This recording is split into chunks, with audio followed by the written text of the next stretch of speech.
Hadi merebahkan diri di kasur. Pria itu berulang kali menghela napas berat. Santi, istri dari pria itu, hanya terdiam menunggu suaminya siap untuk bercerita. Namun hingga setengah jam lamanya, Hadi masih diam 1000 bahasa. Dia bahkan berbaring memunggungi istrinya. "Mas, kamu kenapa mas? Kelihatannya gak bersemangat sekali hari ini. Dari depan pintu tadi, wajahmu gak enak banget buat dilihat. Sekarang malah mau tidur memunggungiku. Aku ada salah mas?" tanya Santi. "Enggak dek, kamu gak ada salah. Aku aja yang lagi banyak beban pikiran," jawab Hadi tanpa berniat mengubah posisi baringnya sedikit pun. "Ada apa emangnya mas?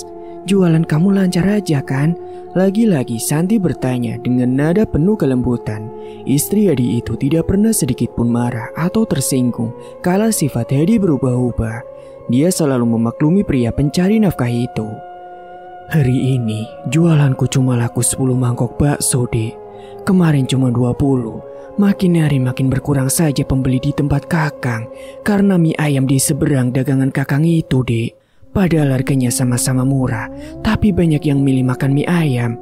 Mungkin karena di sana juga nyediain bakso dan menu makanan lainnya. Mungkin jadi mereka lebih memilih beli di sana, dek." Hadi tampak mengeluh. Sesekali dia memejam. Dia benar-benar bingung. Jika begini terus, dia tidak bisa dapat penghasilan. Bukannya untung buntung yang ada, terlebih dia memiliki 1 karyawan. Pria itu berbalik menatap manik mata sang istri. Di sana dia temukan sedikit ketenangan. Senyuman manis Santi selalu menenangkan dirinya, walau dia dalam keadaan kacau sekalipun. "Besok Satria sudah gajian. Apa besok sekalian kakang berhenti dia aja?" Hadi tampak meminta saran dengan istrinya. Santi hanya diam. Keadaan ekonomi mereka 2 bulan ini memang sedang tidak stabil. Modal dagangan bahkan terus terpakai untuk kebutuhan sehari-hari. Semua bermula dari adanya mie ayam di seberang dagangan Hadi. Bahkan mie ayam di sana juga menyediakan bakso, tekwan, pempek, seblak, dan menu lainnya. Mungkin dikarenakan menunya lengkap dan lahan parkir yang luaslah, pelanggan Hadi memilih untuk menjadi pembeli baru di sana. Terlebih menu seblak itu sedang viral di kalangan remaja dan juga ibu-ibu muda. Sementara Hadi sudah menggeluti dunia perdagangan sudah 5 tahun lamanya. Baksonya selalu jadi langganan para pelajar dan juga emak-emak. Selain karena enak, harga baksonya pun terbilang cukup ramah di kantong. Namun siapa yang akan menyangka jika hidup Hadi kini tengah diuji. "Tapi apa dia gak kecewa Kang? Sudah 4 tahun dia kerja sama kakang loh." Ucapan Santi membuat Hadi berpikir keras. Kecewa? Tentu saja karyawannya itu akan kecewa. Namun tidak ada pilihan lain selain memberhentikan Satria. Hadi juga tidak ingin menjadi bos yang zalim yang tidak menggaji karyawannya. "Semoga aja dia ngerti dek. Kakak benar-benar nggak bisa gaji dia lagi. Jika bulan depan Satria masih kerja sama kakang dek, modal kita semakin menipis." "Ya udah terserah kakang aja kalau begitu.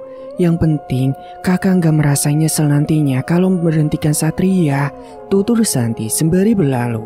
Wanita itu memutuskan menghidangkan makanan untuk makan malam mereka. Hari ini Hadi memutuskan pulang lebih cepat dikarenakan berkurangnya pelanggan bakso dia hari ini hingga hari ke hari. Singkat cerita, di waktu yang berbeda, Hadi tampak menarik napasnya. Sudah pukul 10 malam, dagangannya hanya laku 7 mangkuk. Pria itu mengusap kasar wajahnya. Apakah seberat inikah ujian yang harus dia terima?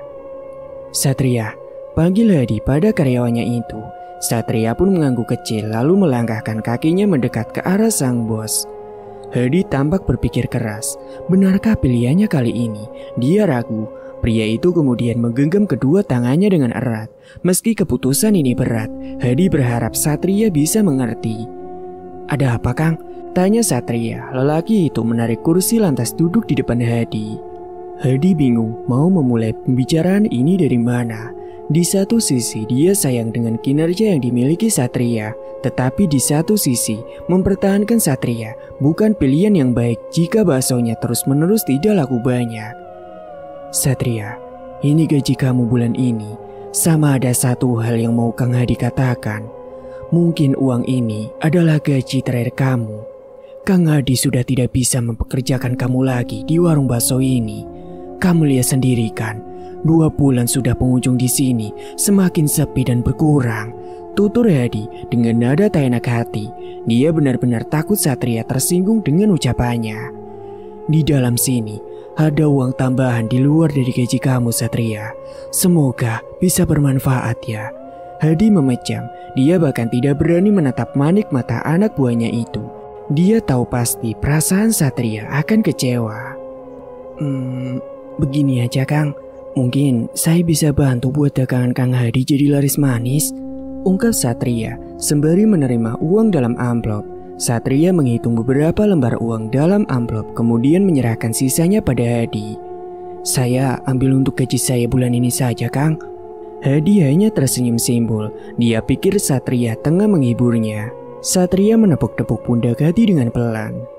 Maaf kalau selama kerja dengan Kakang ada sikap Kakang yang tidak mengenakan ya Satria. Terima saja uang ini, pinta Hadi. Dia kembali menyerahkan uang tersebut pada anak buahnya yang telah membersamainya selama 4 tahun itu. Saya serius Kang, saya bisa bantu biar jualan Kang Hadi laris dan habis. Tapi ada beberapa syarat yang mungkin harus Kakang penuhi. Jika berminat, saya bisa antar ke tempat orang itu Kang. Satria kembali berbicara. Hadi yang mulai tertarik dengan arah pembicaraan Satria memasukkan uang lebih ke dalam kantongnya. Memangnya mengantar kemana Satria? Apa orang itu yang akan bantu promosi jualan Kakang? Seperti food blogger gitu? Tanya Hadi masih tidak mengerti tentang arah pembicaraan anak buahnya itu. Bukan itu Kang, dia hanya bantu Kakang buat jualan Kakang tambah laris dan laku keras, jawab Satria dengan senyuman. Lalu gimana caranya? Tanya Hadi. Dia benar-benar polos. Meski sudah berumur 40 tahun, Hadi tidak pernah tahu tentang promosi dan juga yang lainnya yang berkaitan dengan memancing minat pelanggan. Dia hanya tahu berjualan dan hanya berjualan saja. Pesugihan Kang, bisik Satria. Astagfirullah Satria, dosa itu. Kang Hadi mau cari uang yang berkah, bukan dengan cara serakah begitu. Hadi menggeleng, dia tidak akan mungkin mengambil jalan pintas itu. Lagi pula jika dia memberhentikan Satria, Hadi akan mulai mengurangi adonan bakso agar tidak terlalu rugi jika baksonya tidak laku dalam jumlah banyak. Ya itu sih terserah Kakang aja mau terima saran saya atau tidak. Saya cuma niat mau bantu Kang. Kalau kayak gini terus, Kakang dan Mbak Santi bisa-bisa tidak makan. Satria tampak tenang mengatakan hal demikian. Dia seolah sudah lihai dalam dunia mistis. Dulu, sebelum kerja sama Kang Hadi, saya juga kerja sama orang yang melakukan pesugihan untuk jualannya biar laris dan habis Kang. Makanya saya mau bantu Kakang biar dagangan Kakang itu laris. Hadi menggeleng, dia masih tidak berani mengambil resiko yang akan membahayakan dirinya kelak di akhirat. Biarlah dagangannya laku seadanya, yang penting semua ini rezeki dari Sang Maha Kuasa. Sebelumnya, terima kasih Satria. Tapi Kang Hadi masih ingin berjualan dengan cara yang jujur, biar hasilnya berkah, jawab Hadi. Pria itu kembali mengeluarkan uang bonus untuk Satria. Ini bonus buat kamu karena udah 4 tahun kerja di sini. Maaf ya Satria, Kakang tidak bisa mempekerjakan kamu lagi mulai besok. Satria hanya mengangguk. Ditulisnya nomor teleponnya di atas kertas, kemudian dia menyerahkan pada Hadi. Ini Kang, kalau Kakang berubah pikiran, bisa hubungi saja Satria ya Kang. Singkat cerita, hari demi hari, dagangan Hadi semakin sepi. Seperti hari ini, tak ada satupun bakso yang laku. Dia benar-benar frustasi. Pria itu mengacak rambutnya. Kacau, pikirannya benar-benar kacau. Modal tinggal sedikit, masa aku harus pakai uang tabungan? Keluh Hadi dengan mata yang memejam. Pria itu berniat 1 jam lagi pulang ke rumah. Dan tiba-tiba, Kang, baksonya 1 ya. Hadi menoleh, mendapati Satria yang berkunjung ke tempatnya. Dia pikir mantan anak buahnya itu tidak akan pernah datang lagi mengingat pembicaraan sarkas mereka beberapa bulan lalu. Sudah 5 bulan dari saya berhenti di sini, Kang. Dagangannya gimana? Lancar? Satria bertanya sembari mengunyah makanan berbentuk bulat itu. Tidak Satria, Hari ini malah cuma kamu yang beli. Mungkin besok dan seterusnya Kang Hadi tidak akan jualan lagi. Jawab Hadi jujur, dia memang berniat untuk berhenti. Loh, kenapa tidak mau coba cara yang pernah saya tawarkan itu, Kang? Hadi mengulum senyum. Haruskah dia terima tawaran 5 bulan lalu? Haruskah dia mengambil jalan pintas yang dia sendiri tidak tahu bagaimana nanti nasibnya ke depan jika sudah melakukan pesugihan? Tenang aja, Kang. Selagi Kang Hadi tidak melanggar syarat-syaratnya, saya yakin usaha Kang Hadi akan lancar aja tanpa ada kendala kok. Kalau begitu kan Kakang bisa untung dan saya juga bisa kerja lagi sama Kakang. Kakek Satria disodorkannya uang 10.000 pada mantan bosnya itu.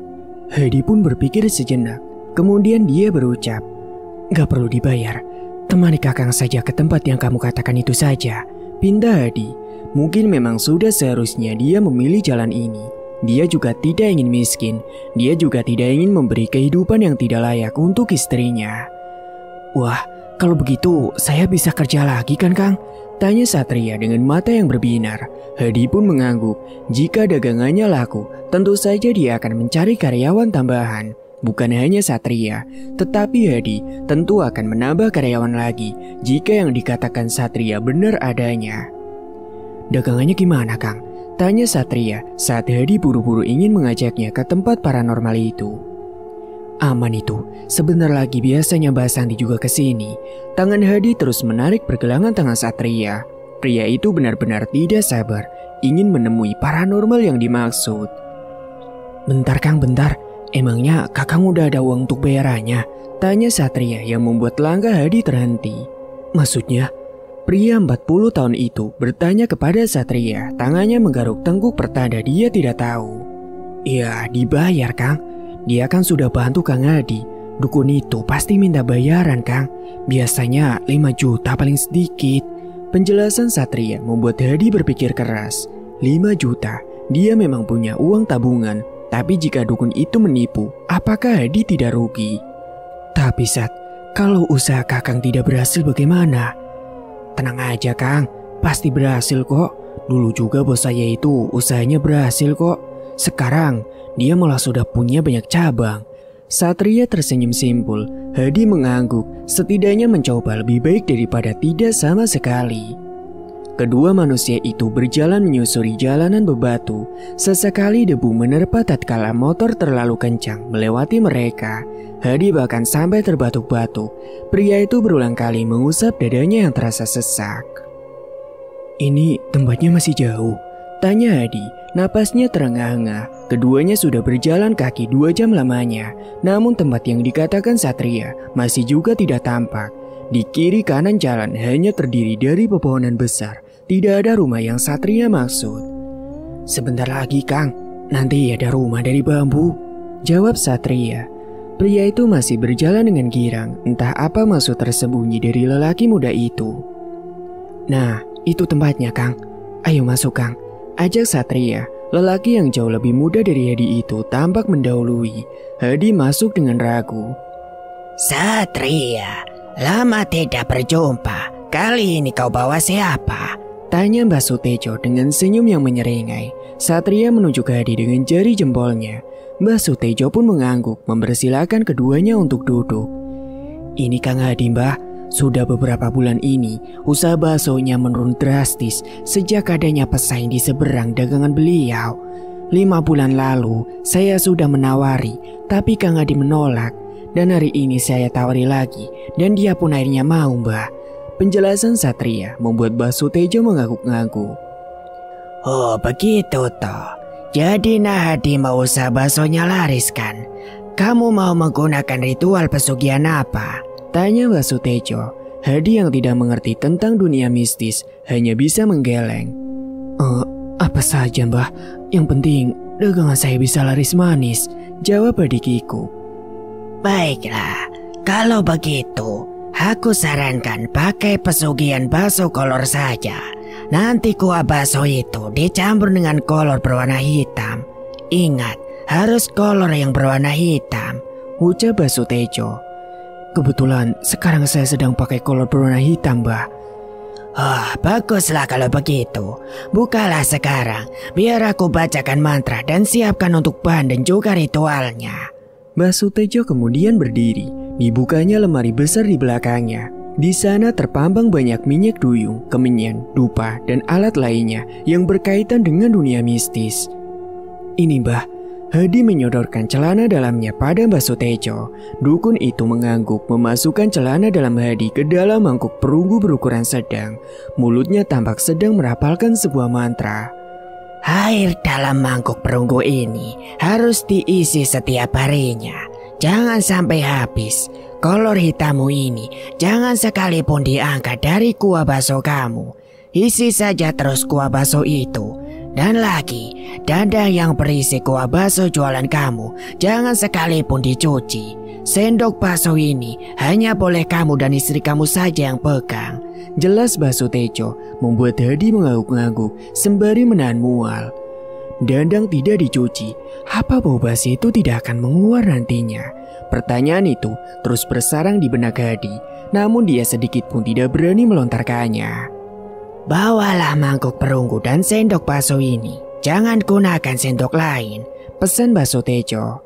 Hadi pun mengangguk, dirogohnya saku celananya. 50 lembar uang berwarna merah dengan gambar pahlawan itu Hadi berikan dengan rasa tidak rela. Dia takut semua ini hanya bualan belaka. Dia takut sedang ditipu mentah-mentah. Ya sudah Mbah, kalau begitu kami pamit dulu Mbah, ujar Satria. Satria pun mencolek lengan Hadi, menyuruh mantan bosnya itu pergi dari tempat ini. Keduanya berjalan menjauh dari rumah yang terbuat dari bambu tersebut. Singkat cerita, dari mana Kang? Santi sudah berdiri dengan kaki yang terus bergoyang. Wanita yang lebih muda 5 tahun dari Hadi itu menatap suaminya dari atas hingga bawah. Apa itu Kang? Tanya Santi sembari menunjuk mangkuk perunggu yang dipegang Hadis dari tadi. Nanti Kakang jelaskan, ayo kita pulang dulu. Hadi tampak menaruh mangkuk perunggu itu di dalam laci gerobak baksonya. Pria itu tampak mengemasi kursi meja dan juga peralatan makannya. Santi tidak banyak bicara, dia mengekori suaminya itu dengan perasaan tidak menentu. Santi seperti merasa dia tengah diikuti dan diintai, bulu kuduknya bahkan berdiri saking takutnya. Hampir 20 menit berjalan kaki, Hadi dan istrinya pun sampai pada rumah sederhana dengan cat biru langit itu. Hadi mengempaskan tubuhnya dengan kasar di sofa yang tidak lagi empuk. Jemarinya saling bertaut. Pria itu bingung hendak memulai percakapan dari mana. Begini deh, besok Satria Kakang suruh ikut jualan lagi, ucap Hadi mengawali pembicaraannya. Santi pun menyipitkan matanya. Bukannya suaminya bilang beberapa bulan ini usaha baksonya makin turun drastis. Kenapa malah mau merekrut Satria sebagai karyawannya lagi?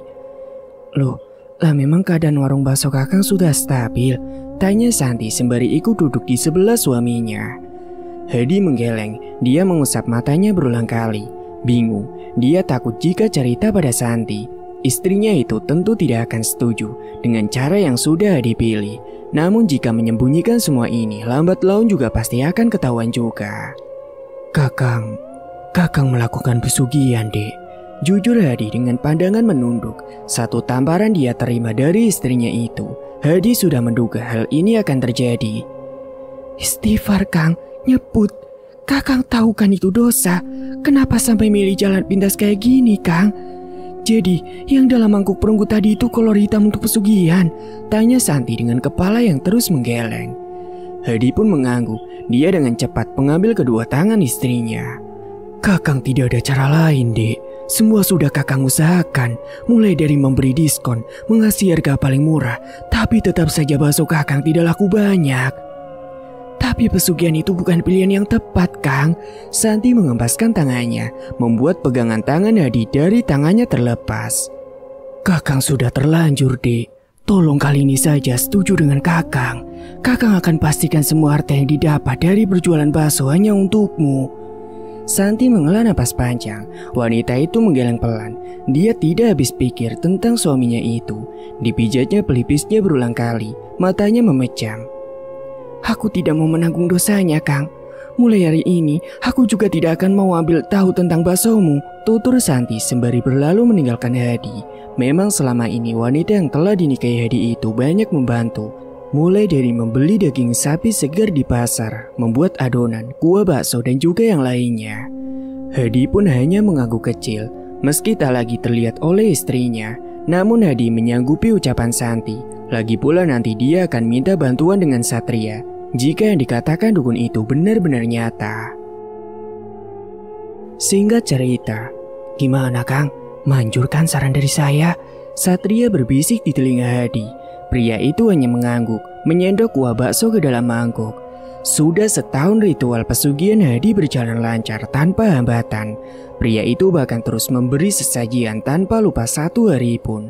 Memang sebulan setelah usaha baksonya lancar, genderuwo yang membantu proses selancarnya dagangan bakso Hadi meminta tumbal lebih. Ayam cemani setiap hari tidak boleh kelupaan ditaruh di kamar kosong dekat rumahnya. Hadi tidak keberatan sama sekali. Dia malah merasa beruntung memakai pesugihan bakso kolor hitam ini. Dagangannya semakin laku dan dia untung banyak. Terima kasih atas bantuannya ya Satria. Kakang benar-benar untung sekarang. Gaji kamu bahkan sudah setara dengan UMR di kota ini, ungkap Hadi. Satria mengangguk. Dia tersenyum senang. Hadi memperlakukannya dengan sangat baik. 10 juta dalam sebulan. Satria terima sebagai karyawan di sini. Satria benar-benar merasa beruntung, terlebih dia diperlakukan bukan seperti babu. Kayaknya kakang mau nambah karyawan deh. Menurut kamu gimana? Tanya Hadi kala mereka sudah beberes jualan. Satria menunduk. Dia menggeleng. Lelaki itu tidak ingin ada tambahan karyawan selain dirinya. Satria tidak ingin kepedulian Hadi terbagi. Satria tidak ingin nasib serupa menimpa dirinya lagi. Gak usah Kang, Satria masih sanggup kok. Satria masih bisa melayani pembeli, jawab Satria. Hadi pun mengangguk. Dia tidak lagi membahas ingin mencari karyawan baru di depan anak buahnya itu. Namun semakin hari usaha warung bakso Hadi semakin ramai sekali. Pria itu pun memutuskan untuk mencari pekerja tambahan tanpa sepengetahuan karyawan yang telah lama dengannya itu. Hadi tidak lagi meminta saran dari Satria. Pria itu memutuskan untuk mencari karyawan baru seorang diri. Hadi pun menuliskan mencari loker di aplikasi berwarna biru. Namun keputusan Hadi ternyata fatal bagi dirinya. Disinilah semua celaka itu bermula. Dan singkat waktu, cari siapa? Tanya Satria saat seorang lelaki seumuran dirinya terlihat celingak-celinguk. Cari yang punya warung bakso di sini mas.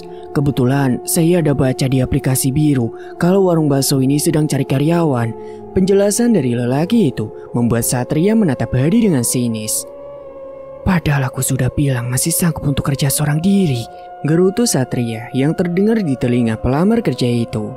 Mas, Kang, ini ada yang mau ngelamar kerja, teriak Satria untuk pertama kalinya. Hadi yang tidak menyadari perubahan wajah karyawannya itu hanya mengangguk. Disuruhnya lelaki yang seumuran dengan Satria itu langsung bekerja tanpa interview dan ditanya-tanya. Sialan anak baru itu. Dulu saat aku baru kerja di sini, banyak yang ditanya-tanya. Dia malah dienak-enakan langsung masuk kerja, geram Satria. Singkat waktu, semakin hari perlakuan Hadi pada anak buah barunya itu semakin terlihat jelas bagi Satria. Retno tampak lebih bisa dalam banyak hal. Bahkan Retno lebih banyak disuruh ini dan itu oleh Hadi. Satria yang merasa diperlakukan berbeda itu langsung menggeram. Dia mengepalkan tangannya. Satria, tolong ambilkan sendok dan garpu ya. Satria, bentak Hadi. Satria pun tertegun. Ini pertama kalinya bosnya itu membentak dirinya. Satria yang sudah menahan amarah dari dulu-dulu pun akhirnya menggeram. Dia mendekat ke arah Hadi. Minggir, ucap Satria. Bapak-bapak dan ibu-ibu yang mau makan di sini sebaiknya pindah. Bakso ini laris karena pesugihan, sambung Satria. Lelaki itu bahkan mendorong kasar tubuh Hadi. Satria mencari-cari kolor hitam dalam kuah bakso di dandang besar tersebut. Ini buktinya kalau kalian tidak percaya. Bos saya ini sudah melakukan pesugihan, padahal saya sudah menentang keras aksinya itu. Saya bekerja dan bertahan di sini karena diancam. Kalau saya keluar dari tempat kerja ini, saya akan dibunuh. Itulah sebabnya saya masih di sini sampai sekarang. Saya takut dibunuh. Satria terduduk. Dia menutup kedua wajahnya. Lelaki itu berpura-pura menangis. Sontak semua yang makan di warung bakso tersebut memelotot ke arah Hadi. Para pembeli tampak berdecak dan marah ke arah Hadi. Sialan, jadi selama ini aku makan bekas kolormu. Bajingan kau. Bapak-bapak berkumis tebal itu meludah. Dia mendekat ke arah Hadi. Satu bau mentah dilayangkan ke arahnya. Hadi pun tersungkur. Belum siap dengan serangan tiba-tiba itu. Bapak-bapak berkumis kembali meludahi si Hadi. Jangkrik, makinya sembari menarik rambut Hadi dengan kasar. Satria yang melihat aksi itu hanya tersenyum sinis. Retno memejam. Dia bingung hendak melakukan apa. Dia benar-benar bingung. Dan tiba-tiba Retno mendorong tubuh bapak-bapak berkumis itu. Ditariknya pergelangan tangan Hadi dengan kasar. Kedua manusia itu berlari dari kejaran pembeli. Hei, jangan kabur kau, maki bapak-bapak berkumis tebal itu. Dasar manusia laknat, umpat pembeli lainnya. Ayo lari Kang, teriak Retno masih menarik lengan Hadi. Hadi hanya mengangguk. Dia berlari sekuat tenaga. Semua yang terjadi hari ini benar-benar tidak masuk akal di pikirannya. Kita lari kemana no? Tanya Hadi dengan napas terengah-engah. Retno hanya diam. Dia terus-menerus berlari. Cepat Kang, kemana saja, yang penting kita bisa bebas dari amukan masa dulu. Perintah Retno saat Hadi berhenti dari larinya. Keduanya itu terus berlari tanpa arah dan juga tujuan yang jelas. Pria 40 tahun itu melirik ke belakang. Hadi menghela napas panjang tatkala tidak ada lagi pembeli yang mengikutinya. Terima kasih, ucap Hadi saat keduanya sampai di bangunan tua yang tidak lagi berpenghuni. Retno hanya mengangguk. Dia tak tahu apakah aksi yang dilakukannya ini mendapat pahala atau dosa. Yang Retno tahu, dia hanya ingin Hadi selamat dari amukan massa. Dia tidak ingin membiarkan kuah bakso panas tersiram di wajah Hadi. Kang, kenapa sampai harus ngambil jalan pintas sih Kang? Pertanyaan itu terlontar dari bibir Retno. Kala keduanya telah bisa mengatur napas masing-masing. Kakang juga tidak mau awalnya, namun Satria terus membujuk. Siapa sangka, sekarang malah dia yang membuka aib Kakang, ungkap Hadi dengan tangan mengepal. Hadi masih tidak mengerti mengapa Satria melakukan semua ini padanya. Padahal dulu jelas-jelas dia yang mengajak Hadi melakukan pesugihan ini. Namun kenapa sekarang keadaannya berbeda? Kayaknya sepertinya Mas Satria cemburu Kang, karena saya lebih sering diperhatikan daripada dia, tutur Retno dengan kekehan. Apa maksudnya no? Saya lebih banyak menyuruhmu, itu karena aku ingin Satria bisa sedikit santai. Saya kasihan, soalnya dia yang udah buat adonan bakso dan juga ke pasar. Makanya saya pikir dia pasti juga butuh waktu untuk dirinya istirahat. Siapa yang nyangka dia malah berpikir lain, ucap Hadi diiringi dengan gelengan kepala.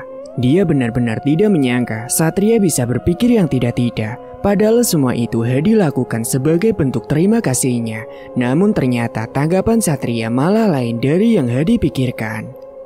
Jadi selanjutnya gimana Kang? Saya terus terang tidak bisa ikut kerja dengan Kakang lagi. Saya tidak mau ikut andil dalam dosa yang saya sendiri tidak tahu menau. Retno tampak berlalu meninggalkan Hadi seorang diri. Pria itu memejam. Ucapan Retno menghantui pikirannya. Singkat cerita, sehari setelah tragedi itu terjadi, Hadi memutuskan untuk menutup total warung baksonya. Dia bahkan pindah ke kampung lain dan membawa Santi. Satu hal yang masih menghantui pikirannya tentang resiko yang harus dia terima. Hadi masih tidak tahu apa yang akan terjadi dengannya nanti. Dia hanya berharap Tuhan mau memaafkan dosa dan kehilafannya. Hadi pun kemudian memutuskan tinggal di desa yang jauh dari keramaian. Desa Mati, begitu orang-orang menyebutnya. Tentang kenapa desa ini dinamakan Desa Mati, Hadi pun tidak mengerti. Kenapa harus lari dari amukan massa?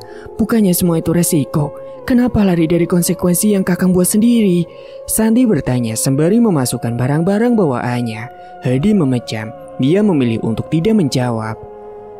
Apapun konsekuensinya, Kakang akan terima. Asal jangan mati, gumam Hadi sembari memejam. Santi tergelak ditatapnya sang suami dari atas hingga ke bawah.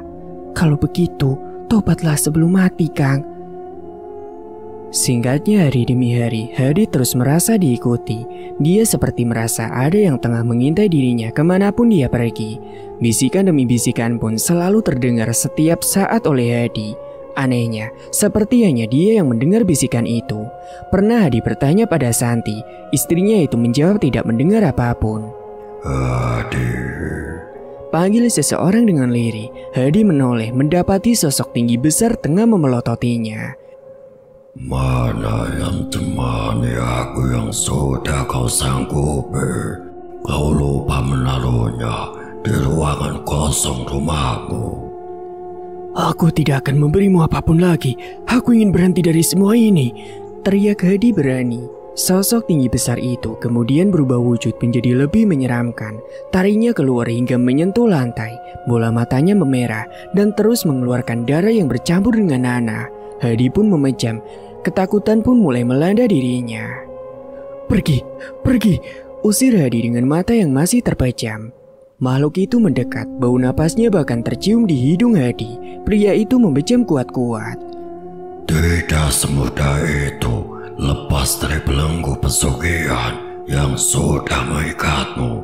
Kamu harus mencari pengganti, bisik genderuwo tersebut. Lama Hadi memejam. Dia tak lagi mendengar bisikan dan panggilan yang memanggil namanya. Dengan penuh keberanian, Hadi membuka matanya. Dia terus memandangi sekeliling. Tak lagi ditemukannya sosok menyeramkan itu. Singkatnya, setiap hari genderuwo itu semakin berani menampakkan dirinya. Mulai dari sosok menyeramkan, bahkan menyerupai Santi. Namun Hadi hanya bisa berdoa kepada Tuhannya. Dia ingin bertobat. Dia ingin lepas dari belenggu itu. Dia tidak ingin berurusan dengan ilmu goib apapun lagi. Dan didampingi oleh Santi, Hadi pun mulai mengubah dirinya. Dia mulai kembali sholat dan juga mengaji.